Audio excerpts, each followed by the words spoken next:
Hello? Hi, Michelle. So did you enjoy your walk today? Who is this? Are you recording your podcast today? How did you know that? Michelle, it's me. Istvan? Man, you really need to get your ears cleaned. Yeah, when are we recording? It's the season 3 finale, and we are a week late. That's right. And it's going to be a finale they'll never forget. Welcome to Lovin The Loveboat, a fond and funny look back on the world's greatest cruise ship-based television show. I'm Istvan, singer, songwriter, and TV fanatic. And I'm Michelle, pop culture enthusiast. Join us as we relive episodes of one of the most watched TV series of all time. Occasionally deviating to pop culture charts unknown. So come aboard, we're expecting you for another edition of Lovin The Loveboat. Welcome back. Yes. Thank you again for your patience. It has been 3 long weeks because I've been doing nothing but shows. Have you been suffering from crazy weather out there? I certainly have. Indeed, and smoke. Yeah, that's part of it. They added it. I mean, I'm waiting for locusts and frogs, but I shouldn't even joke about that because that probably will be next. But I have survived, and I am happy to say that my concerts have been amazingly nice. And again, if you guys go to my other Instagram, you can see some pretty cool stuff, and I will continue posting to share what I've experienced. But today we are here for the season 3 finale. A wonderfully unnecessarily long episode, in my opinion, because we have 4 funky storylines to deal with today, starting with No Girls for Doc. Written by Fred S. Fox, and you know who's back, Michelle? Seaman Jacobs. Secondly, we have Marriage of Convenience, written by Harvey Bullock. Thirdly, we have The Caller, written by Larry Marks and Sidney Resnick. And finally, we have The Witness, written by R.S. Allen. Michelle, please treat us to this star-studded cast. Sure thing. It's a lot of people. First is Catherine Bach. Oh my God, guys. This is another one. I forgot about Catherine Bach. I would watch Dukes of Hazzard every single Friday, and she is another one of those women. It was like a woman that you had a crush on, and it's easy to see why. Yes, she not currently, but up until 2019 was doing Young and the Restless, so really it's good to see that she was still working. And I also learned that she invented those Daisy Duke shorts for the show. Wow. She made a lot of her own costuming, it said. That's cool. That is kind of cool. So she's actually, in pop culture history, iconic. Cool. Next, we have Larry Breeding as Jack Sanders. Sanders? Stander? I have Stanner. Oh. I don't know. I can't hear. I do it bass. I try to do I do with songs. I don't know. Next, we have, this will be another quiz for you. Maurice Evans. I know who this guy is. Hollister Dale. I just made everyone watch The Jerk again, and he is the butler on The Jerk that his wife gets shot because she was doing something. He's on there briefly, but that's what I remember him from, that he's on The Jerk. Nope, even bigger. You know what else? What? Dr. Zayas. No. Yeah. He was Dr. Zayas? Yes. Oh my God, that's incredible. They put him on the Love Boat. Oh, then he is the greatest of all time. That's Planet of the Apes, you guys. I mean, seriously. Discover Planet of the Apes.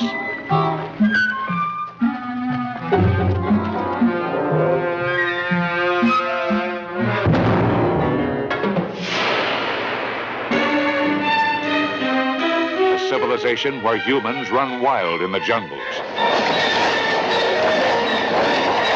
And the superior beings are apes. For us hardcore, maybe teetering on the older side of the Gen X spectrum, is the Planet of the Apes is just mind-blowing for kids. At least it was for me. And yeah, for sure. Holy cow, that is super cool. I did not know that. I know, right? He's also of a reoccurring character on Bewitched. He was on the second most. Yeah, he played the Shakespeare type guy. Yeah. Oh, he rules, dude. Was. I love him. He had a lot of iconic roles. He's great. Speaking of iconic, Yes. we have Helen Hayes next as Agatha Winslow. She lived to 93, was acting since she was a kid. Mm-hmm. She acted for 80 years. She's Wow. the first lady of American theater. Yes. She's also the first woman to get an EGOT. Do you know what an EGOT is? I do. It's an Emmy, a Grammy. A Grammy she got? Yeah. An Oscar and a Tony, yes. Yep.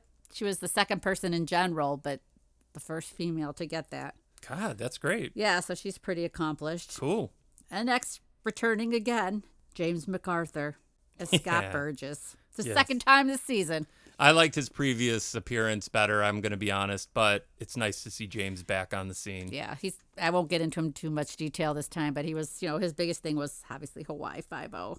Oh, and I learned this time around that his second wife was Juliette Prowse, Oh, wow. who was our favorite Doc's ex-wife. I mean, Michelle showed me a picture of him wrestling a boa constrictor or I don't something know what today. movie it was from. Completely but out of context. He's like, look at this. I'm like, what the hell are you showing me? in the waters. We'll have to look and see what that's from.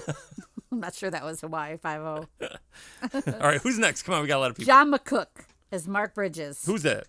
He was like the vampire-ish guy that was in this Oh, like the episode. handsome dude? Yeah. Hey, wait, you know what I liked about him? He gave me another inspiration because if anyone has followed us since the beginning, you know that I still have yet to get the proper terry cloth, like summer wear that I want to get. Mm-hmm. And he gave me another thing that I forgot about is like the cool, like you've got your weird 70s shorts on, but a towel around your neck. Like it's just the towel around your Oh, neck. yeah, when and you like come out. you stroll up on a girl and you start talking to her because you're cool because you have the towel around your neck. And I used to do that when I was a kid.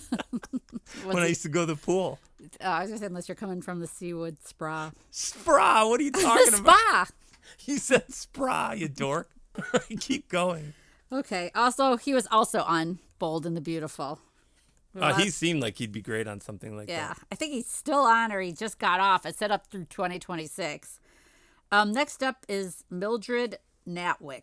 She played Beatrice Dale. Mm-hmm. She was just another lady that had a really long, fruitful film career and Broadway career. Thank you for your service, Mildred. Next, we have Christopher Norris. She played Gail Pageant. Yes, she did. Her big thing was Trapper John M.D. Hmm. And she's on the Love Boat 6 more times after this. She's good. Yeah, she is good. I like her. And finally, well, it's not finally, but of the main characters, we have Larry Wilcox. as Yeah, Wayne John's Dobson. on board. We don't really need to go into details. Anybody that watched Chips growing up knows who he is. I think we all watched Chips, didn't we? I think we had no Chips. You know what's been interesting? 3 times this week, somebody has sent me that Chips Eric clip. Estrada. Yeah, with the puffin stuff getting pulled over. No, I didn't see that. I've been seeing the disco one where he disco dances. Oh, no. 3 people in the last week have sent me the Puffin stuff? What the hell are you talking about? they That pull puffin stuff over on Chips. Don't you need to send that to me then because I don't think I've ever Really? seen that. No. Are you sure you're on drugs? I am dude. not I on think like you're not. Oh you're, my gosh, 3 people sent it to me this week. You're hallucinating. I'm going to send it to you after this podcast is done being recorded. No way. Then you could play it on here. All right. All right. I am really sorry, officers, but my PR man scheduled me for a photo session, and my driver didn't show up. I apologize for the inconvenience, Hey, but... come on, John. Don't you know who this is? Hey, I know he cut off 2 cars because his view was obstructed, all right? No, man. This is puffin stuff. Don't you have a... I forgot. He doesn't have a TV set. What?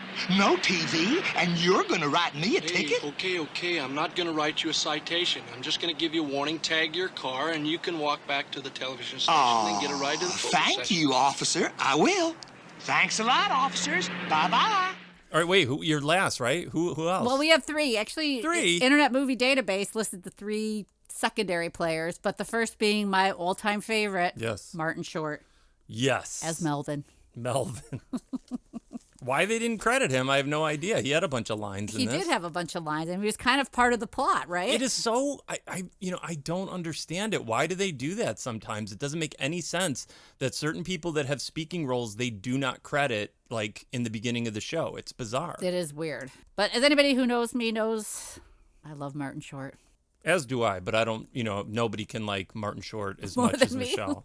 Yeah, so it's like Martin Short, top of the charts in this household. He sure is. But then they credited 2 other people. Who? Henry Pollock II as, I can't wait to talk about him, Pierre. Oh my God. I am so ready to talk about Pierre. Well, let's just do it. Guess who skyrocketed to the top of our secondary characters? He has topped Arthur out of the top spot. He has topped the funny waiter at the dining room. And he has even topped Johnny Disco for me. Pierre, the effeminate, kind of flamboyant, what is he, like a clothier? He works all of a sudden he's working the boutique. Pierre- Or the high-end boutique, because it was Oh all the my tuxedos God. and stuff. I was thinking today, I wish that there would have been a spin-off just called Pierre, because I would have watched it. I'm like, he's familiar to me besides that, but I hope we do see more as time goes on. Fantastic. But his biggest thing was and I can vaguely remember him. He was on like all of Webster, 62 What? episodes of Webster. I didn't really watch Webster, Oh. man. I couldn't get into that show. I watched it, but now I got to rewatch it because I want to see. It felt like ripping off Gary Coleman in a way or something like course it that. was. I hated that. I like different strokes. I was 100%. down with different strokes, man. You get that Pierre. out. Pierre. Pierre is spectacular. I'm All glad right, that we who- both felt as strongly Oh about my Pierre. God. Yeah. And the final actress is Lindsay Bloom, and she played Trudy. Oh yeah, okay. That's Well, at least she gets a credit on Internet Movie Database. Yeah, Maybe she not was on good. The Love Boat, but she was very good, and she was the actress in a ton of things too. yeah, rightfully so. All right, very good, very good. I know. Now it's been an hour because we just got through all the guests. Now, I had high hopes for this episode, Michelle, because it kind of started off with we talk about like the thing that we enjoyed as kids about Fantasy Island. Right. Where there was a little darkness to it, and it would kind of scare you as a child, and Scared me a lot. our first passenger is, again, confusingly, Christopher is this woman's name. She arrives, her name is Gail, and she is trying to escape. Do you all remember prank callers, you guys? Stalker. Yeah, she's getting these stalker calls, and she went to the lengths of going on a cruise to escape them. Hello? Oh, sorry, I didn't mean to startle you. It's not your fault. I'm a little nervous. How soon does the boat leave? I'm anxious to put some distance between me and my telephone. Your telephone? I know that sounds a little weird. For the last 3 months, I've had this mystery phone caller. Oh, I know the type. Heavy breathing, sexy. No, actually, he's very polite. What's so scary is that he seems to know my every move. He called me everywhere. Oh, that must have been awful. That's why I need this vacation. Yeah. I'm Gail Paget. Oh, hello, Gail. How do you do? I'm Julie McCoy. Hi. Let me see. Oh, yes, you're on the promenade deck, cabin 350. Enter and lock. That's one of our unlisted cabins. Thanks. Bye. Now, I have a bone to pick with this episode, Michelle. Sure. I couldn't digest or understand or comprehend the Larry Wilcox character. No. Because you know why? They got two nerds on this ship. And you can't have two nerds. You can't have two people in clashing plaid outfits and expect me to be able to understand You that. talking about the older gentleman too? No. Oh, well, that's even third. No, I kind of liked his clothing. He had some cool That's coats on true. and stuff. I liked his jackets a lot, actually. I thought they were pretty cool. But no, Larry Wilcox comes on like some sort of dork. I know. And then the Martin Short character is named Oh, Melvin. true. I get it. And Yeah. he's a dork. And it's like, why are there dueling dorks on this episode? I don't get it. Why? Why did they make that choice? And the way they dressed Larry Wilcox was weird, like Martin Short. That's what I'm saying. Yeah. Yes. I mean, like, it's like it didn't make any sense. So he comes on like some sort of nerd because his character is like some sort of like bodyguard or something, basically. Yeah, well, he's a DA or something. And then his hair looked like Legos. Oh, God. Snap-on Lego hair, the way they styled it when he was a nerd. So the whole well, it's hard to like tamp down all that handsomeness. So they had to really go to great lengths to like not make him look like Glasses does the trick. attractive. Hey, shut up. I have glasses. All right. So he arrives in total nerd regalia with the incredibly beautiful Catherine Bach. Hello. My name's Wayne Dobson, and this is Pat Bigelow. Ah, Dobson and Bigelow. You have adjoining cabins on the promenade deck, 101 and 102. That's right. I hope they're a long ways away from the other passengers. Well, at the moment, we're booked up, but if it's possible, we'll try to accommodate you. Oh, that would be great. I'd appreciate that. It's a matter of life and death. Mine. Did you think that when Doc came aboard the ship, he looked like the Morton Salt person? Yeah, or the Gortons or Gloucester fisherman, one of the two. Yeah, I don't know, man, but I liked it. He was sneaking on board, trying to get past the captain because Doc had some sort of, I don't know, He was catfishing robbed. event or Yeah. something like that that he tells the whole cast about. All right, I was at a party, and this little trollop says, "Hey, let's go skinny dipping in the ocean." Excuse me, I'm only 12 years old. And then, after I got in the water, she ran off with my clothes, my wallet, everything. Mugged by a 5-foot blonde. Doc, will you did you get this? Oh, some understanding fisherman. It taught me one thing, though. I have had it with fooling around. Oh, get out of here. You'll be back chasing women before the cruise is over. Oh, yeah? Yeah. You care to put up a little money on that? Are you saying you'll have absolutely nothing to do with women on this cruise? Cold turkey. Okay, you got a bet. But the loser has to spring for a big night on the town for us all when we get back. It's a deal, okay? Okay. I found at the beginning the plot line with the three older people and then James MacArthur as the preacher nephew of one of the older women. I found that whole storyline so confusing in the beginning. Yeah, I did too.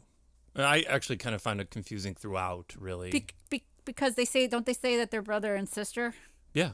But he's British and she's not? Yeah. You know how that goes, right? Yeah. Okay, just making sure I wasn't breathing enough hearing things in the beginning. Carpet fumes over the years. You start getting a fake English accent or something. I have no idea. Yeah, all of it was confusing. The fact that these women had to live with men to take care of them, and then it's like, then set them free to live their lives, but then what are they supposed to do? None of that made sense to me. I was very, very confused. But these two oldies come on board after this other dude comes on board to make their presence known. Excuse me, which is the promenade deck? Oh, this is it. Oh, we're the Dales, Beatrice and Hollister, but we're not married. He's my brother. Didn't want you thinking the wrong things about us.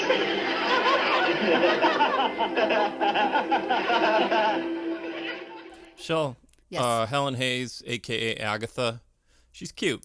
She's very beautiful. She's like the cutest little lady I ever saw in my entire life. Probably 55, but she's very pretty.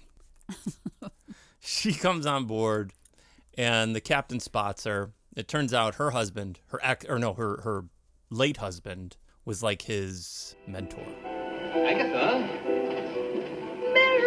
Oh, how are you? Oh, fine, just fine. It's so great to see you after so many years. Thank you.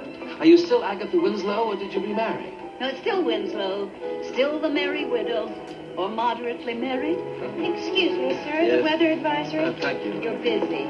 We'll catch up later. Starting with dinner at my table tonight. Good. I look forward to that. You know, now that I think about it, almost every storyline was confusing. It was. That's why they were stretching this too long, and it didn't need to be this long. So there's a lot of superfluous stuff on this episode, and it starts to complicate and confuse these storylines.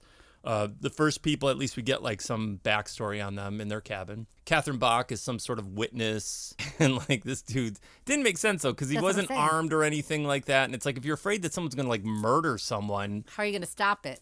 Yeah, it didn't really make sense. And wouldn't you hire her security, not really the DA, assistant DA or whatever he was? I don't know. It was so strange, but she's just sick and tired of being around Larry Wilcox and his plaid clothing. And she's raring to get out there and mingle. Pat, I'm all set. Are you coming up on deck with me? Well, I have to, Pat. It's my job. I can't let you out of my sight. Look, we've been locked in a hotel room for over 2 months. We were put on this cruise so no one would find me. Okay, Wayne, we are safely at sea. Yeah, but what if you're followed? We took a bus, 2 taxis, a camper, a limousine, and a sanitation truck. James Bond couldn't have followed us. The trial comes up next week. I mean, you're the only witness we have for the robbery. Now, I can't let anything happen to you, Pat. I mean, you'll be rid of me in 7 days. You know, the pool is supposed to be a good, fun, relaxing time on the Love Boat. Yeah, you're supposed to decompress. Right. Have a cocktail made by Isaac, who's at every bar. Not so much for Gail Pageant. Nope. Because this poor woman, she's been harassed for the last, 3 months or something? Yes. I don't understand why she hasn't so far just said, who is this? To know who's on the other line of the phone. Right. Or if you're... She didn't even seem that concerned about it. I don't know. It's very crazy because it's like in today's day and age... you don't take any stuff lightly with people harassing one another, any of that stuff. But she's freaking out about this stuff. And then she gets a mystery call at the pool, at the bar. Lido Bar, I'll see. Is there a Miss Pageant here? Right here. It's for you. Thanks. Hello? Yes, this is she. You? From where are you calling? must be. Hello? He's on the boat. You know what, Michelle? There's more confusion added to two people such as ourselves that were raised staunchly Catholic in the Chicagoland area. Correct. Because I don't understand anyone being part of the clergy being able to marry. Different religions. Yeah. If he's a pastor, he's not a priest, so. Well, that's the thing, though. Priests and anybody who is supposedly, like, involved in the church in our world, that was not allowed. Correct. So this dude that Agatha, you know, the captain initially is thinking maybe she's found this younger man. That again, weird, because that happened multiple times. This is a crazy episode, dude. And I had to rewind it because then they made me think that's what was happening. And then I'm like, wait, who did she say he was? And then she said it was her nephew. Oh, I think it's up for grabs at the end of season 3. These guys are exhausted. They were just throwing it all in, man. I think they were tired of writing 28 episodes. Like, let's get this thing over with. Let's run it longer, make some more money from some more commercials, and let's get out. But yeah, Agatha lets the captain in on the fact that this dude is a relative and a man of the cloth. Meryl, yes? I want you to meet Scott Burgess. He's a minister. That's a rare bird in our family. Your family? Yes, he's my nephew. Oh, Meryl, that's the most complimentary pose I ever heard. I'm his housekeeper. Oh, I apologize. I should have known. I mean, after all, you did say you were only moderately married. Oh, there are the Dales. I must go and speak to them. They helped arrange this cruise to celebrate 10 years of being our pastor. That's very nice. But I wouldn't accept unless Agatha was included. She's absolutely indispensable. I love her. So I take issue with some stuff on this cruise as well. Like what? Well, the older people, the trio. Yes. So the one older lady, Beatrice, is just trying to, get Agatha together with her brother because she shouldn't be alone after the death of her husband. But she's alone. I know. Taking care of her brother. It didn't make any sense. It's just like, what's going to happen with Beatrice if she marries off her 900-year-old brother?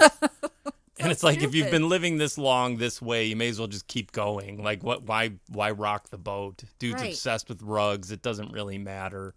But, yeah, that's what she's doing. And she's really laying it on thick with old Aggie. I know he has marriage right on the tip of his tongue. Something that you might very well consider. Marriage? But I'm not in love with Hollister. No. Come now, Agatha.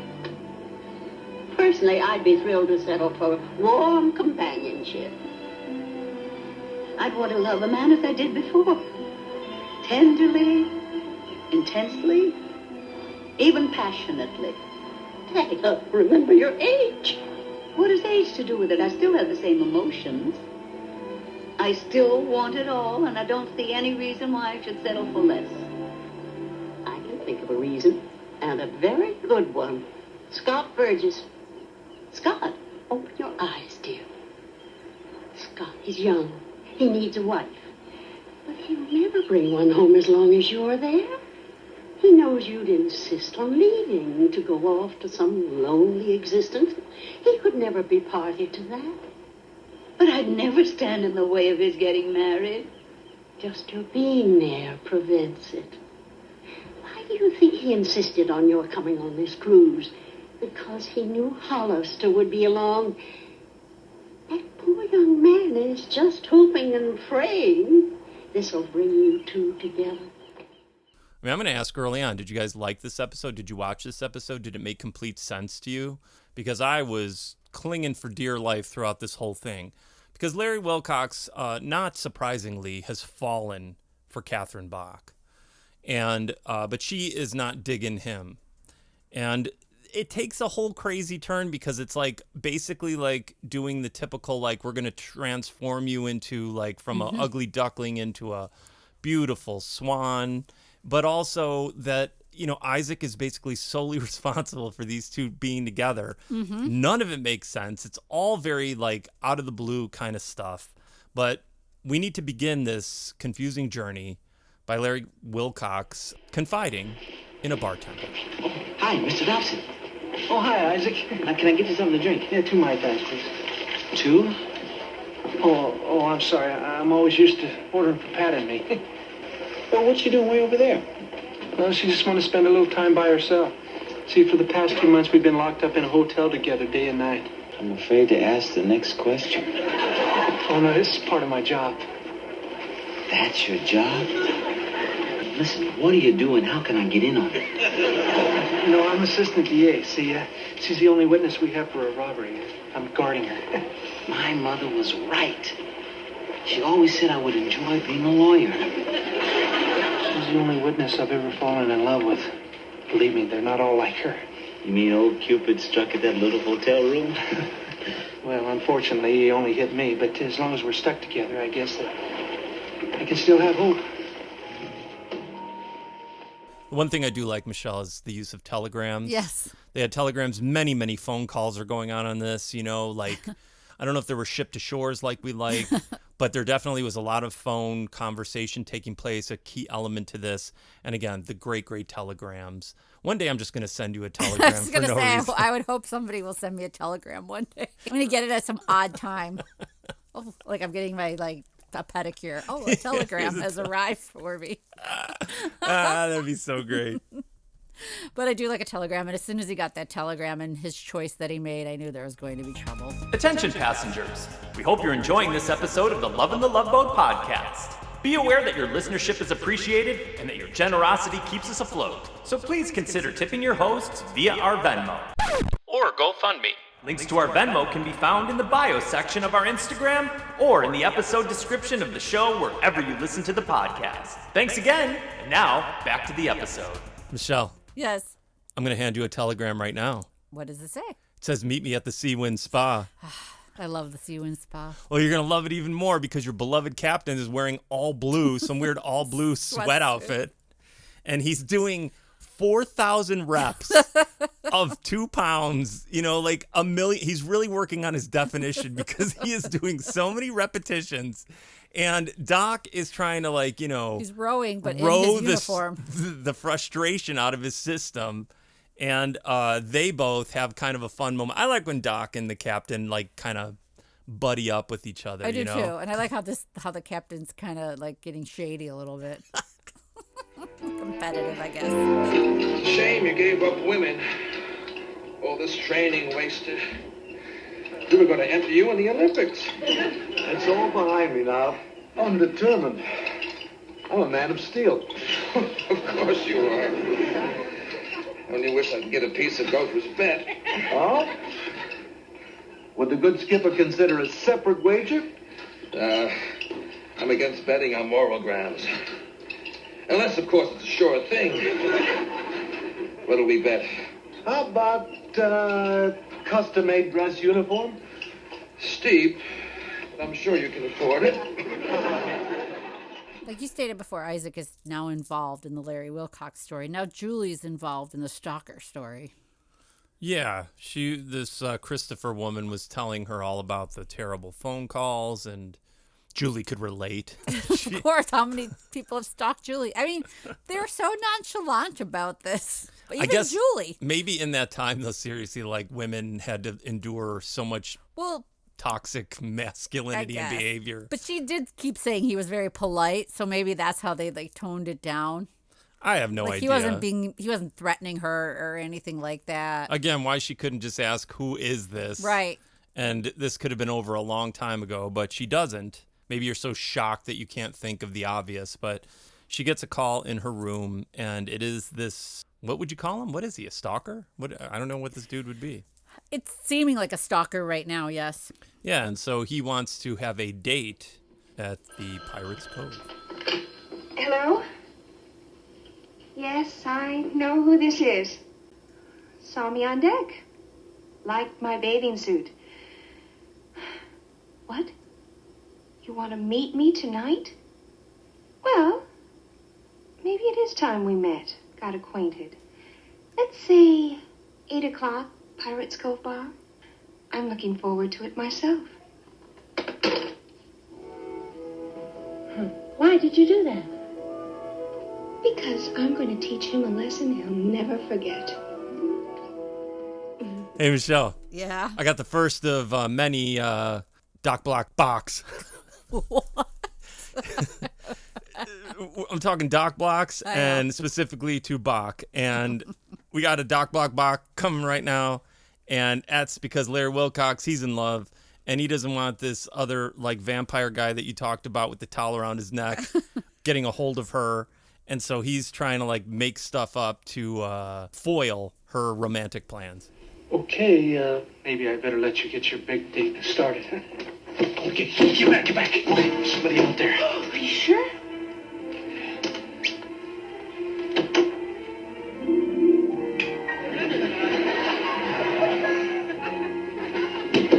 He's still there.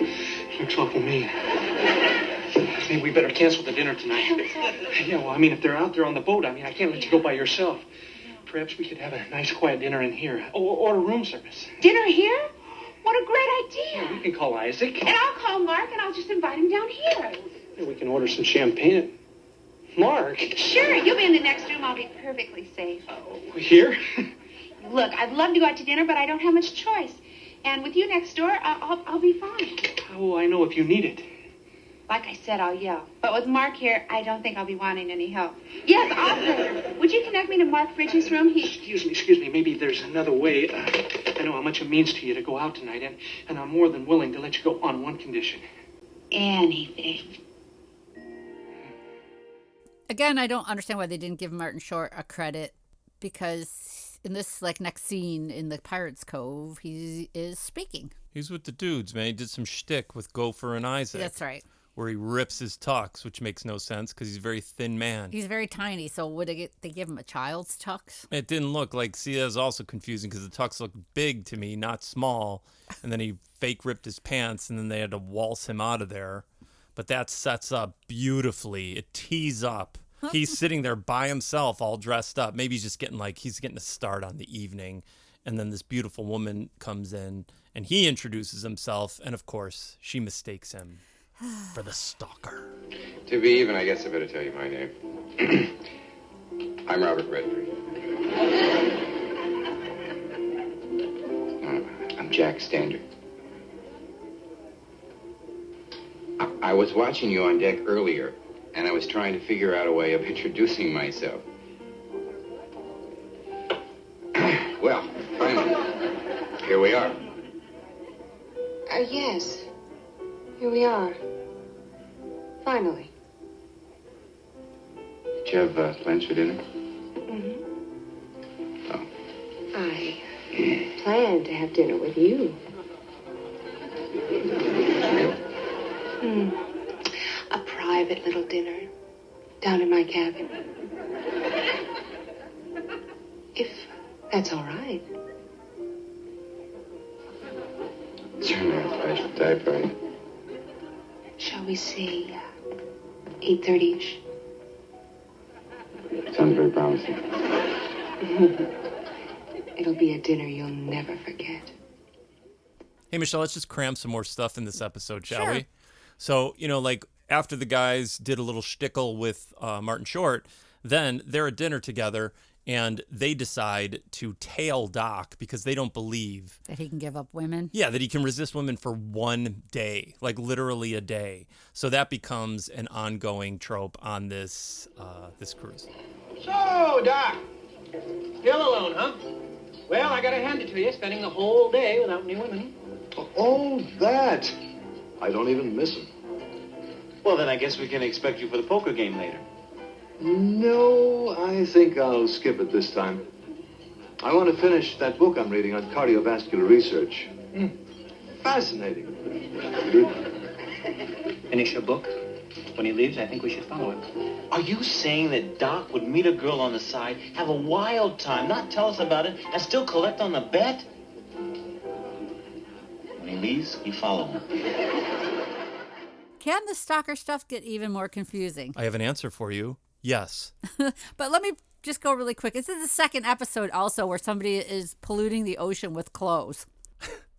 Oh, that's true. I didn't even think of that. Yeah, there's so much like polyester in the ocean. Just floating up top. Yeah, because this Gale pageant, her big plan is to like entrap this stalker guy, which is so dangerous. I mean, if you think that this literally, because this guy's like a big regular sized guy, if you thought it was Martin Short in the beginning, a guy who's smaller than you, maybe you can overpower that guy. But this guy she invites back to her room, which is not wise. And she pulls some scammeroni on him where she messes up his tux and puts him in that flouncy robe. You gotta be kidding with this robe. Hey, what do you think that is, a washing machine? I wish I could throw you out with them. Maybe this'll teach you to stop humiliating me. Helen. Tormenting me with your stupid calls. Stupid calls? What are you talking about? That is what I'm talking about. You've got to stop. Hello. You're waiting for me in the bar. You can't be. You're here. I can't talk now. Call me back later. No, don't call me. No, lady, just stay away from me. No, just stay away from me, all right? Just stay away from me. You are bananas.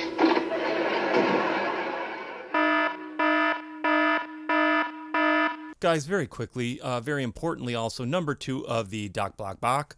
And we are at a little, I don't even know what this is, after dinner kind of coffee and cake situation, which I really like. Me too. Was it at the pool? Yes. All I care about is eating food and like just enjoying these things. And like I like the idea of just having a nice little bit of cake and some coffee. You know, Larry Wilcox is there to make certain that no sparks fly. The first minute I saw you, I knew deep down inside that our chemistry was the same.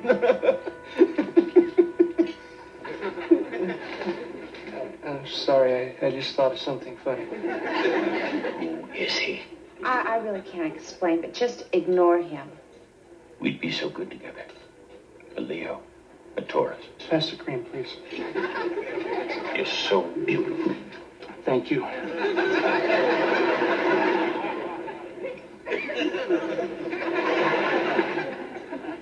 Pat, I've never said this to a woman before. Pass the sugar, please. All right. That's it.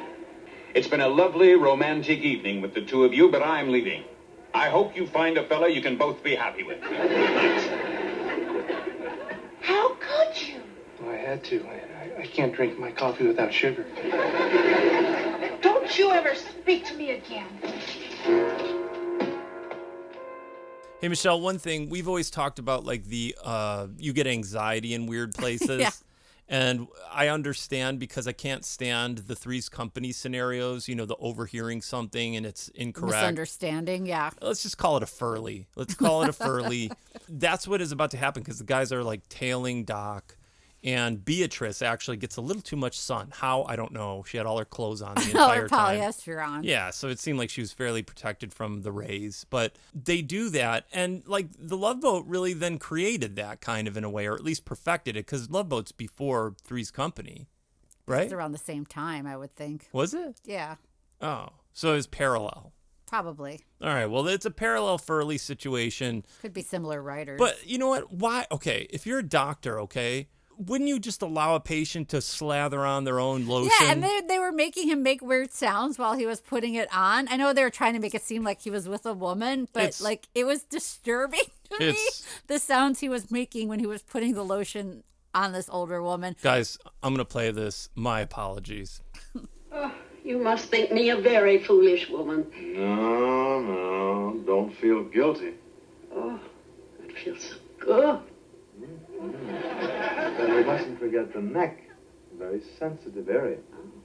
I wonder which chick finally got Doc. She must really be something. Oh, yeah. Mm. Oh, dear. You have such gentle hands. Oh. This whole Catherine Bach, Larry Wilcox storyline is aggravating from beginning to end. All I got to say to that is... Oh my gosh. Yeah, it doesn't make any sense because Catherine Bach, she's sick and tired of Larry Wilcox. And then, like, you know, Isaac, like, just suggests that he does the makeover, and he does that, and he gets his hair feathered so nice. And he uses some sort of, like, product that gets it nice, good volume on that. I don't know, it's like, Alberto VO5 or something in his hair. Could be. What was the popular shampoo of that time? Probably that. Yeah, like our Vidal Sassoon or something. Sasson. And it's like his hair is looking great, takes off his glasses, and then, but still, it's not happening because she gets all mad at him. And then Isaac just basically says, hey, take a second look.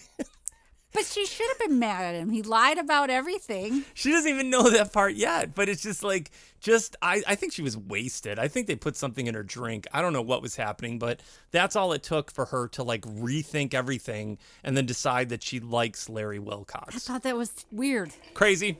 Can I get you another? Oh, no thanks. You want to talk? If anyone ever asks you to be a witness, run. Your life is over. You'll never see or talk to another human being ever. Oh, I don't think so. It can't be that terrible. You've had his full attention for over 2 months. Well, that's his job. In his case, I think the attention went well beyond the line of duty. One thing about being a bartender is you become a watcher, a listener, an advisor, even a part-time psychiatrist. Psychiatrist? You really get to know people. And I suggest you take another look.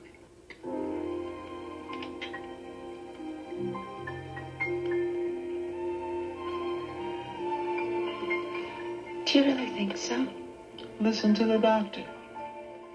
I have a question for you about the scene with when they introduced Trudy. Yes. Where did the captain say that he found her? Found her? Well, she wasn't on the cruise. All of a sudden, she was Yeah, just like she there. got on later, which is weird. I don't know. Yeah, like she was a previous passenger that Doc really, really liked. You know, someone that he was like obsessed with. And yeah, Captain was kind of like devious on this episode. I kind of like it. Yeah, it was pretty great. And so, yeah, Trudy comes on board, and then they decide that they're all getting pretty low down and that they are going to use her as lascivious bait. Well, now, what seems to be the problem? I've been having these chest pains. Chest pains. You know, I don't... When do you get these pains? When I take a deep breath, like this. Is he?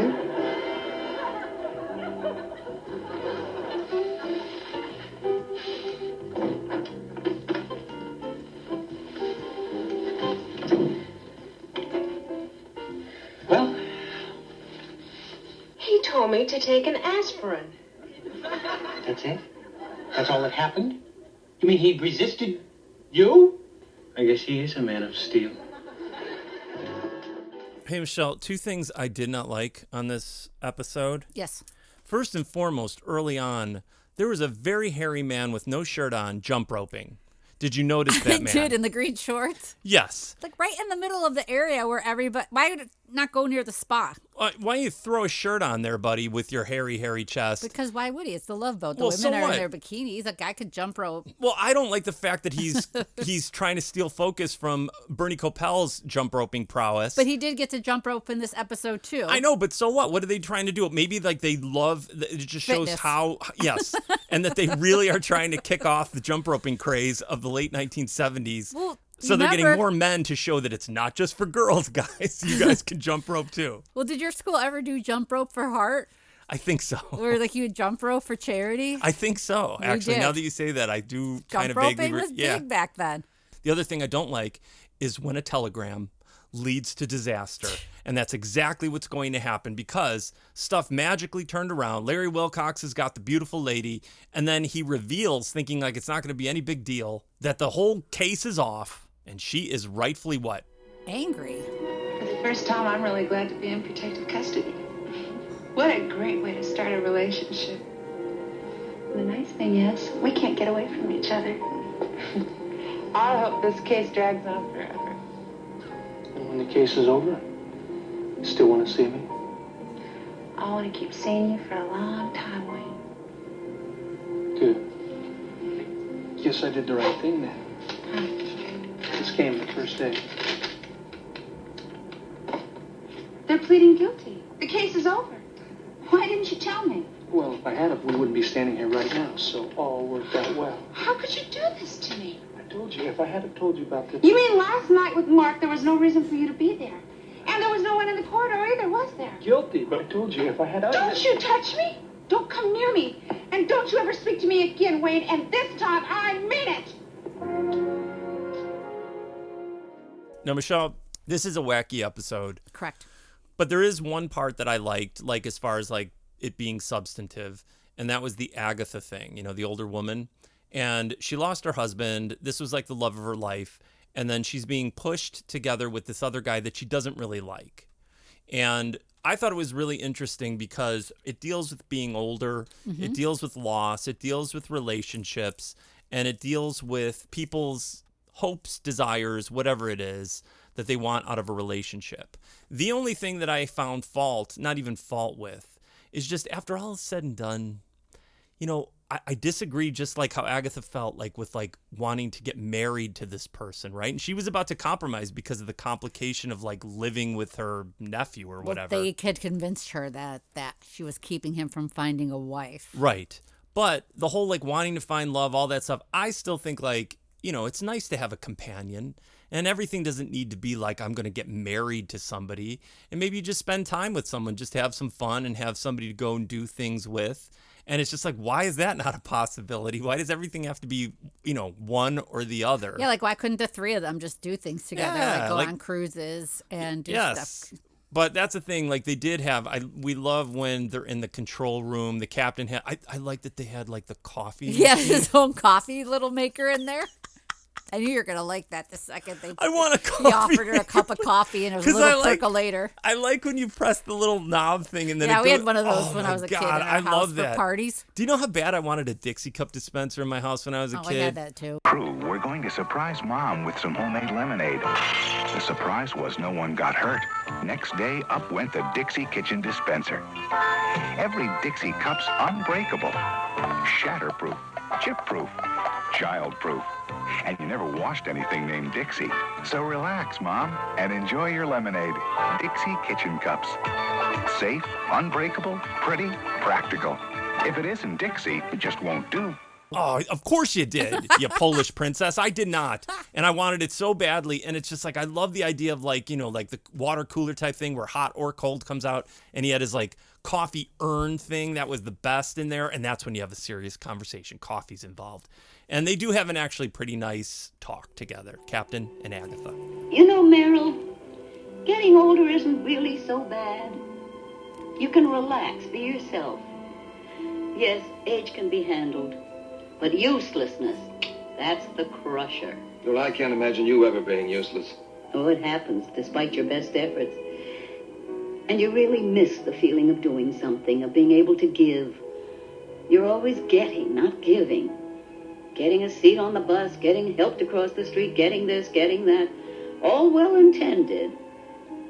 But the real lift and life flows the other way, from giving of yourself. Giving. That's what you see in marriage? Well, I don't have any material things, but I can make a very meaningful gift. Independence. To a young man, it's very dear to me. So you'll have a marriage of convenience. Practical, realistic. Hollister's really very sweet, you know. Of course, he is preoccupied with his rug business, but it's nice that he has an interest. And for us to spend the time that we have left together, that can't be so wrong, can it? I suppose not. Forgive me, Agatha. But I still keep thinking something is missing. Things are really getting out of control with this dock bet and swearing off women for the cruise. Are you talking about why not just throw bugging his room into the mix? How did he even have that? I don't know. He's got some sort of like junior spy kit in his room. Maybe all those bogey movies he watches. What is he spying on then in the downtime? Oh, God, don't even say that. I don't know. But he has some weird microphone. That was awesome.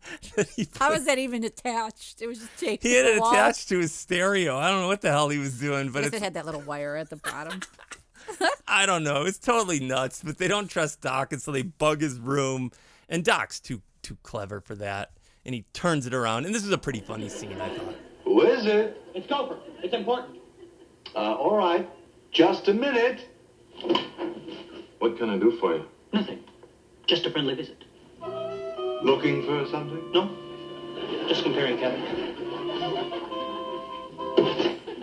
I think you'll find the under the beds the same.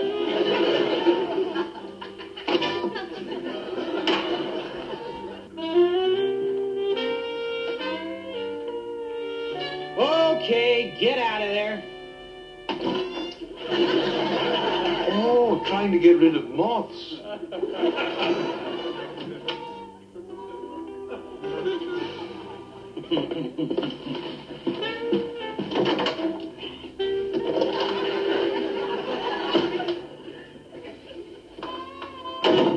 Gopher. Looking for this? Think you're pretty smart, don't you? Big brain, went to medical school. Well, let me tell you something. You're not even a good doctor.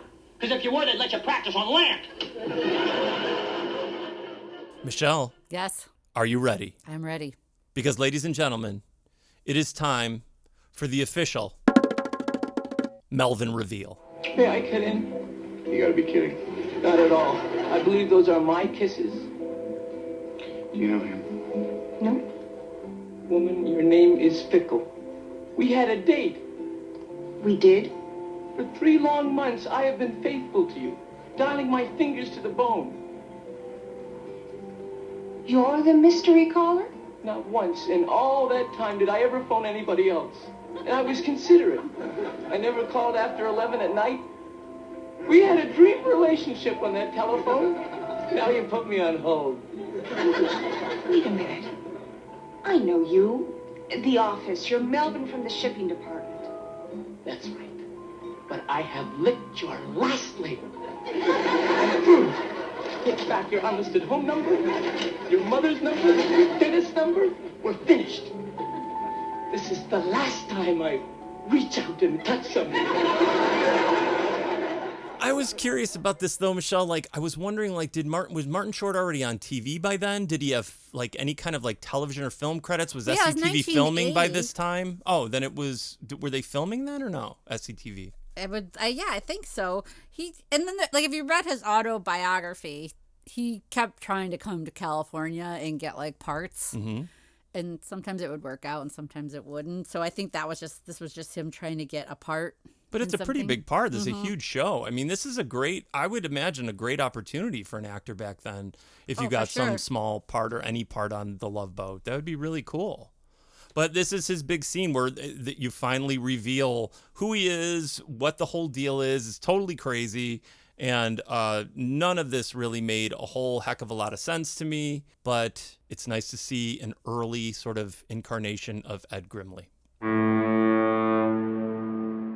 So, Michelle, this episode, again, I think it was too long. They did too many things kind of in a way to, like, make this a grand finale. I don't think they needed to do it. The Love Boat rules all on its own. You don't need to go overboard, so to speak. This was a fun scene. Like, if they just kind of kept it focused to things like this, the scene where Gopher comes to apologize to Doc, thinking that Doc has kept his will strong and stayed away from women, and the way they do a switcheroo with the lovely Trudy. Oh.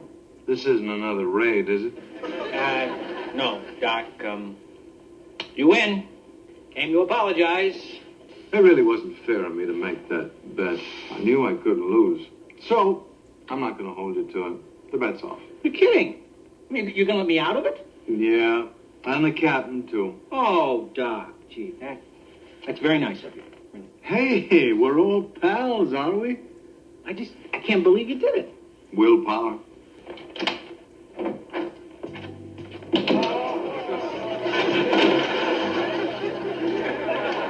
How do I look? Yeah. Perfect.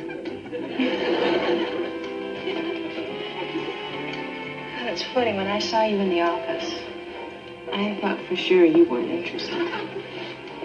You want to make a little bet?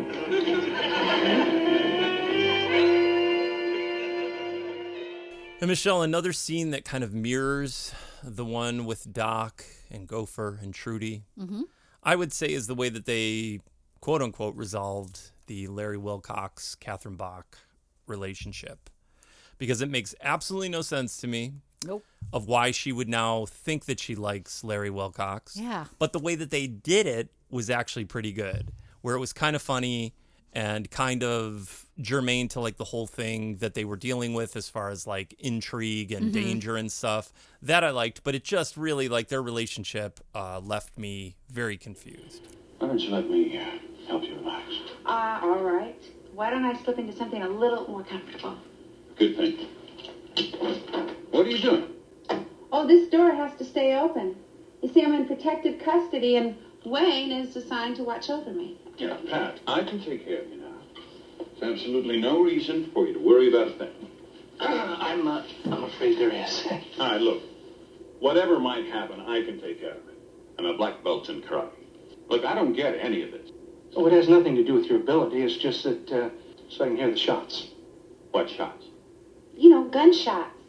Gunshots. Oh, yeah, the people that are after her, they play for real. There's Big Harry, Harry the Beast, you know him, Big Lewis, all those guys. Yeah. But, of course, you know black belt karate, so... But maybe you'd like to borrow my bulletproof vest? Yeah, the lead bounces right off it. That is if they're aiming at your chest. But I do have to be honest about one thing. If they're aiming at your head, it really doesn't do much good. All you have to do is give them a karate chop. You're in good hands, Pat. Good night. 1 second.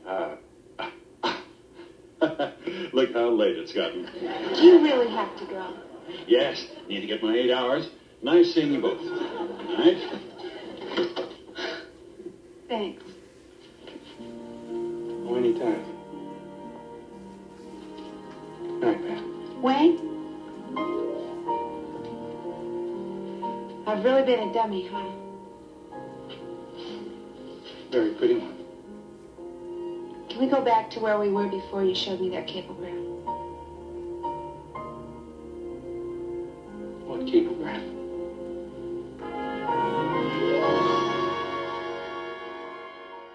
Well, thankfully, Agatha chose not to marry Dr. Zayas. Damn you. Yeah, that was kind of great that she didn't choose to do this out of, like, you know, a compromise or whatever it is. And that was just kind of strange. I was baffled again by the whole fact that, like, I'm his housekeeper, the sister lives with the brother. The whole thing was so weird to me. I know. But she was staying true to herself, and that they were going to figure that kind of out and leaving on decent terms. It's the best we could hope for, guys. Oh, don't mind me. I'm just tired. All the excitement. Are you sure that's all there is to it? It'll be fine. I'll have a home.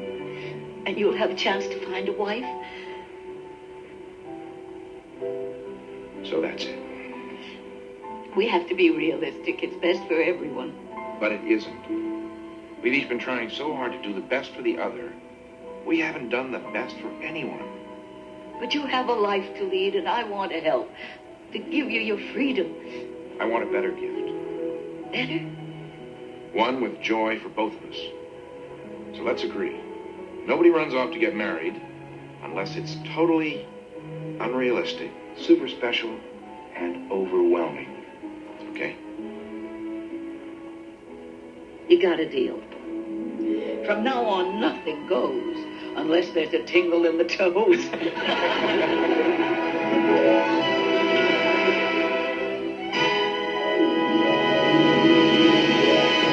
I thought it was kind of cute because I like Martin Short, but kind of weird how he left. What do you mean? Because he then, like, after, like, everybody's happy, no, you know, there's no troubles, no creepiness going on, which is still weird to me. But then he kind of threatens to, like, he's going to stalk Julie next. He took his dimes back. Yeah. Yeah, it was strange. But it was a decent ending, and it's nice to see Martin Short. And it's nice to know that he's getting off the boat, getting on a plane, going back to Canada, and shooting some SCTV. Yep. Goodbye, Melvin. I was hoping to find you. I have something. I'm really not interested. No, not for you. For him. Here. Dimes? I won't be needing them anymore. Wait a minute. Excuse me. Are you married or engaged or going with a fella? Yeah. A wrestler, bone breaker, Valentnikov. I see. Michelle, you know what would have been cool? What? If Eric Estrada was there at the end to Or like HR Puff and stuff. Oh no, come on. Just Eric Estrada with like a couple of cool motorcycles, and then Catherine Bach gets on back, and then they jet off to whatever destination. But that isn't what happened. No, it is not. They did a little comedic thing with this other guy, and then they are on their way to a wonderful life together. Oh, hi, Mark. Hey, Mark. We're about ready to leave. You want to walk off with us? No. No, I'm not leaving. I liked Mexico so much I'm going back. Hasta luego. Adios. Did you believe 12 hours ago he was the man in your life? So? I'm fickle. I appreciate, though, that in the end, Doc fooled everybody. That was pretty fun. It was a funny ending. I liked it. I like when Gopher gets mad. And I like when Isaac stays kind of funny and whimsical. Uh-huh. I like that dynamic between all of them. I agree. It's a fun combination. Good chemistry, and I give that a thumbs up. Doc, it was really very generous of you to call this bet off. Hey, forget it. No. The least I can do is buy you an expensive dinner. Well, if you insist. Am I invited? Expensive is my favorite dinner. Okay. I mean, how often does a thing like this happen? I think I'll have a giant lobster. Hi, Trudy. You enjoy the cruise? Oh, yes, I enjoyed it. And after last night, I may need another cruise just to relax. Hey, let me help you find a cab. Wait a minute, Doc. Doc, wait a minute. You lied. Wait a minute, Doc. You cheated. You knew I was what? Does this mean I don't get a lobster? Not even a tuna fish sandwich. Michelle, I hope I'm going to pray that Agatha meets someone that really gets her toes a tapping. Tingling. You know, one of these days, like maybe at church, at a church function. Him as well. They're both single. Yeah, I hope he meets a nice, lady who's into rugs as much as he is. And God knows what's going to happen with Beatrice. We don't know what's going to go down with her. She seemed pretty okay. She seemed a little upset. She still had to take care of her brother, but maybe she was happy about it, because what else was she going to do? I don't know. I have no idea. Not addressed in this episode. Yeah, really. It was totally crazy, but we got to say goodbye to her. Yes. So, there won't be a wedding? I guess not. Rats. I never should have asked about her toes. But how are you going to break the news to Hollister? Oh, poor dear. But I think I know the best way to handle it. Oh, Hollister. I've had an inspiration about our Sunday school floor. Mexican tile. You mean stone on the floor? No carpet? Would you two like to have lunch with us in Los Angeles? Oh, that sounds wonderful. No. No, I'm sorry. Other plans. But we'll be seeing each other back home from time to time. Goodbye, Agatha.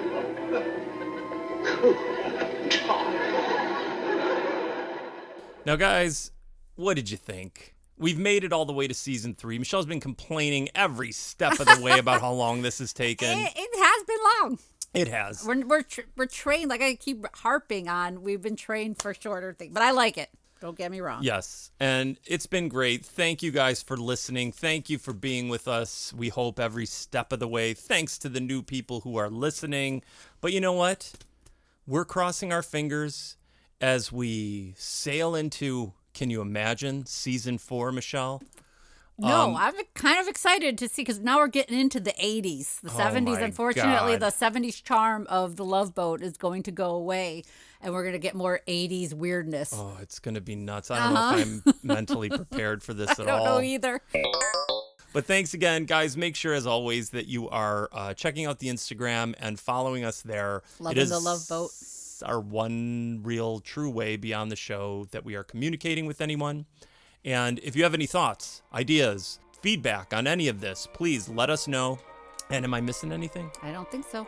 Yes. So meet us back here in hopefully 2 weeks' time. But until then, I am Istvan. And I'm Michelle. Captain Stubing, please come to the bridge. And we are Lovin The Loveboat.